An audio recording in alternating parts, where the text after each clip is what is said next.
तो बेसिकली ये बात है 29 अप्रैल 1999 थर्सडे की। दिल्ली के पास मेहरौली में कुतुब कॉलोनेट नाम के इलाके में एक जगह थी जिसका नाम था टैमरिन कोर्ट।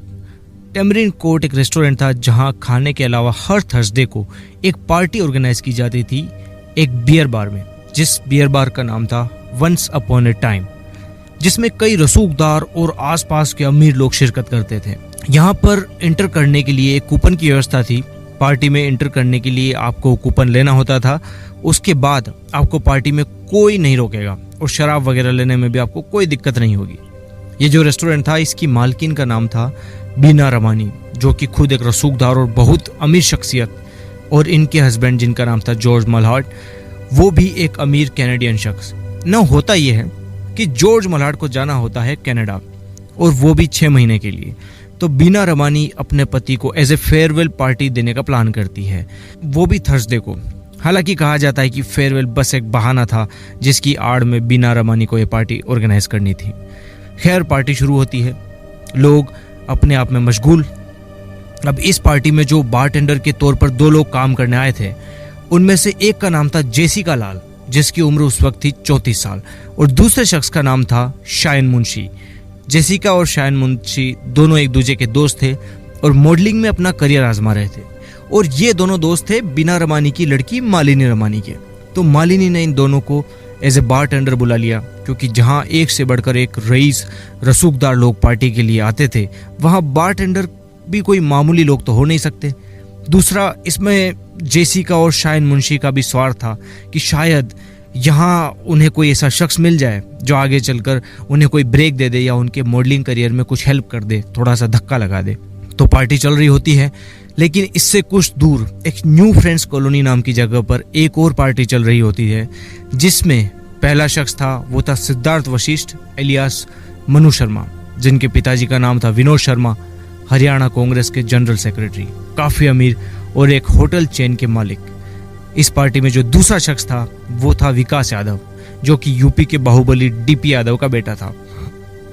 तीसरा शख्स अमरदीप गिल उर्फ टोनी, जो कि कोका कोला कंपनी के बोटलिंग प्लांट का जीएम था, और चौथा शख्स जो था उसका नाम था आलोक खन्ना। इन चारों लोगों के बीच एक पार्टी चल रही थी।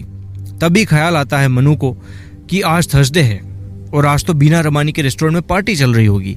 चारों दोस्त एग्री कर जाते हैं और 2 कार में बैठकर सभी दोस्त पहुंचते हैं वंस अपॉन ए टाइम बार में। बार में पहुंचकर घुसते ही मनु शर्मा पहुंच जाता है बारटेंडर जेसिका लाल और शायन मुंशी के पास।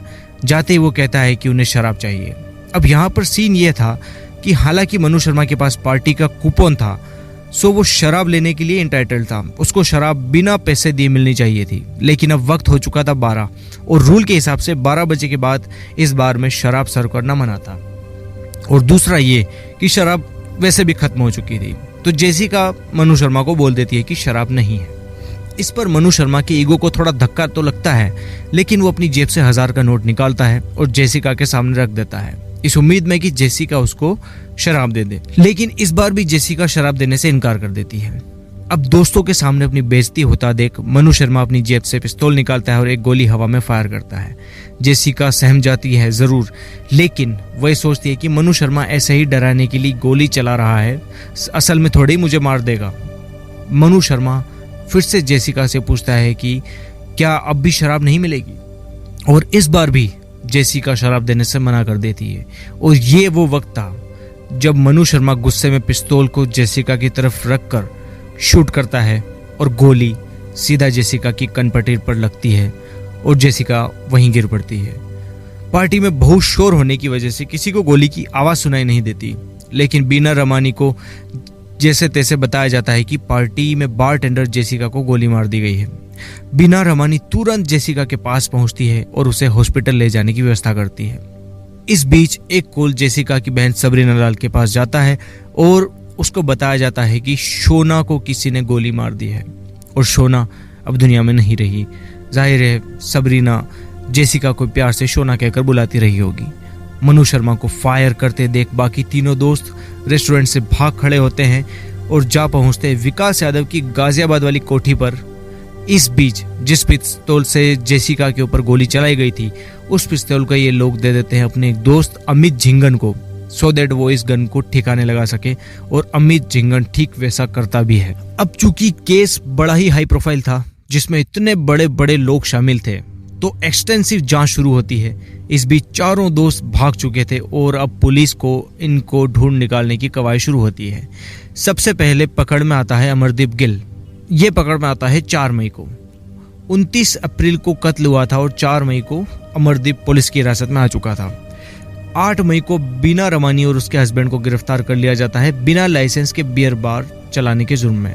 बीना रमानी के ऊपर एक और इल्जाम यह भी था कि उसने खून के धब्बे मिटाने की कोशिश की है, यानी कि एविडेंस को टेम्पर करने की कोशिश की है, लेकिन बाद में इन दोनों को बेल पर रिहा कर दिया जाता है। इस दौरान अमित झिंगन को भी अरेस्ट कर लिया जाता है और आखिर में 29 मई को विकास यादव और मनु शर्मा भी पकड़े जा चुके थे, लेकिन उन्होंने उससे पहले ही अंतरिम जमानत ले ली थी। 3 अगस्त को पुलिस द्वारा चार्जशीट फाइल की जाती है और अब मुकदमा चलता है। मुकदमा क्या कहें, नंगा नाच कह सकते हैं। शुरुआत में पार्टी में मौजूद हर शख्स सबरीना के पक्ष में बयान दे रहा था एंड इवन रिटर्न में भी बयान दे रहा था, लेकिन जैसे ही ये लोग कोर्ट में पहुंचते हैं, हर एक ने अपना बयान को बदल दिया। हर एक शख्स हॉस्टाइल हो गया। सबसे बड़ा गवाह जिसके सामने वारदात हुई, आई विटनेस, जिसका नाम था शायन मुंशी, 3 मई 2001 को उसने पुलिस को रिटर्न में लिख कर दिया कि मनु शर्मा ने जेसिका को गोली मार दी। लेकिन जब बात कोर्ट में गवाही देने की आती है तो वो साफ साफ मुकर जाता है। जब पुलिस कहती है कि उसने खुद अपनी गवाही पुलिस को लिखित में दी है, तो शायन कहता है कि उसे तो हिंदी लिखना तक नहीं आता, वो कैसे लिखित में गवाही दे सकता है। तो कुल मिलाकर या तो गवाह खरीद लिए गए या फिर उन्हें मजबूर कर दिया गया अपनी गवाही से मुकरने के लिए। इस बीच जो हथियार था जिससे जेसिका को मार डाला गया, उसको ढूंढने की कोशिश की जाती है, लेकिन वो भी नहीं मिलता। जाहिर अमित झिंगन ने उसको ठिकाने लगा दिया था। अलावा इसके जो एकमात्र सबूत था वो थे गोलियों के खोखे। लेकिन अब इसको आप क्या कहेंगे कि दोनों खोखे अलग अलग पिस्तौल के निकले, जो कि क्लियरली इस तरफ इशारा था कि खोखे तक बदल दिए गए पुलिस द्वारा। और इसका नतीजा ये निकलता है कि 21 फरवरी 2006 की तारीख को कोर्ट का फैसला आता है और फैसले में सभी दोषियों को बाइज्जत बरी कर दिया जाता है, क्योंकि कोर्ट के पास कोई ऑप्शन बचा नहीं था। कोर्ट चाहे इस बात पर मानती हो कि मुजरिम उनके सामने खड़ा है, लेकिन कोर्ट को तो सबूत चाहिए, जो कि क्लियरली इस वक्त तक तो, गौर कीजिएगा, इस वक्त तक तो अवेलेबल नहीं थे और गवाह सारे के सारे मुकर चुके थे। और जब ये कोर्ट का फैसला आता है तो अगले दिन टाइम्स ऑफ इंडिया में खबर छपती है, नो वन किल्ड जेसिका, जिसके ऊपर एक फिल्म भी बनी है, यानी कि जेसिका को किसी ने नहीं मारा। कोर्ट के इस फैसले के बाद पूरे देश में गुस्सा भड़क जाता है। लोग सड़कों पर निकलते हैं मोमबत्तियां लेकर। इस वक्त तक एक बात ये अच्छी हो चुकी थी कि मीडिया हाउसेस शुरू हो चुके थे, तो हर एक चैनल ये स्टोरी चला रहा था। कोर्ट में जो हुआ सो हुआ, लेकिन मीडिया ट्रायल के चलते पुलिस हमेशा एक प्रेशर में तो थी ही। अब ये केस हाई कोर्ट में जा चुका था और इस केस को लड़ने के लिए सबरीना के फेवर में एक बहुत जबरदस्त काम किया तहलका मैगजीन ने। तो बेसिकली तहलका मैगजीन ने एक स्टिंग ऑपरेशन लॉन्च किया शायन मुंशी के ऊपर, जो कि इस मर्डर का सबसे बड़ा आई विटनेस था। अब आपको मैंने पहले बताया भी था कि शायन मुंशी भी मॉडलिंग और एक्टिंग में अपना करियर आजमा रहा था। तो तहलका मैगजीन का एक पर्सन डायरेक्टर बनकर शायन मुंशी से मिलता है और उससे कहता है कि मेरे पास तुम्हारे लिए एक रोल तो था, लेकिन तुमको जो कि हिंदी लिखना और बोलना नहीं आता, वरना इस रोल के लिए तुम परफेक्ट थे। डायरेक्टर का यह कहना था कि शायन मुंशी ने अपनी हिंदी में फ्लुएंसी दिखानी शुरू की और ना सिर्फ बोलकर बल्कि लिखकर भी और पढ़कर भी उसने अपनी हिंदी की फ्लुएंसी जाहिर की। अगले दिन शायन मुंशी की फ्लुएंसी को तहलका मैगजीन में छापा गया और इस वीडियो को एज एन एविडेंस पेश किया गया कोर्ट में। इसके अलावा विकास यादव की भी कुछ रिकॉर्डिंग्स बाहर आई, जिसमें उसने कबूल किया कि मनु शर्मा ने ही जेसिका को गोली मारी थी। उस वक्त कई चैनल्स और मीडिया हाउस की तरफ से स्टिंग्स ऑपरेशन किए गए और जो भी एविडेंस हाई कोर्ट को चाहिए थे वो उन्हें मिल चुके थे। इस बीच मनु शर्मा ने खुद अपने गुनाह को कन्फेस किया था, जिसकी रिकॉर्डिंग भी कोर्ट को पेश की जाती है। सो ऑल इन ऑल इस बार केस सबरीना लाल के पक्ष में पूरी तरह झुक चुका था और 2010 में हाई कोर्ट मनु शर्मा को लाइफ इम्प्रिजनमेंट और विकास यादव को 4 साल की सश्रम कारावास की सजा सुनाती है। वहीं पर बाकी लोगों को रिहा कर दिया जाता है। इस पूरे केस के बीच सबरीना की मां कैंसर के चलते जिंदगी की लड़ाई हार चुकी थी और सबरीना के पिता हार्ट अटैक की वजह से मर चुके थे। सबरीना का कहना था कि मनु शर्मा ने ना सिर्फ जेसिका को बल्कि उसके माँ और बाप को भी मारा है। आगे चलकर ये भी सामने आया कि फोरेंसिक लैब में जो जांच हुई थी उनके जो नतीजे आए थे उनको तक पलट दिया गया था। So this is Indian bureaucracy for you.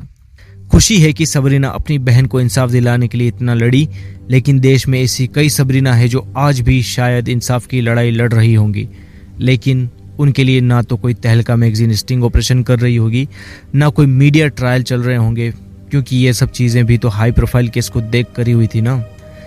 तो टू बी ऑनेस्ट, अगर ये केस हाई प्रोफाइल ना होता तो किसी के कान पर जो भी ना रेंगती, लेकिन सबको टीआरपी चाहिए, सबको सबसे पहले खबर ब्रेक करनी रहती है, और खबर अगर हाई प्रोफाइल केस की हो तो फिर बात ही क्या। This is how it works. So thank you for listening, have a nice day, take care, good bye.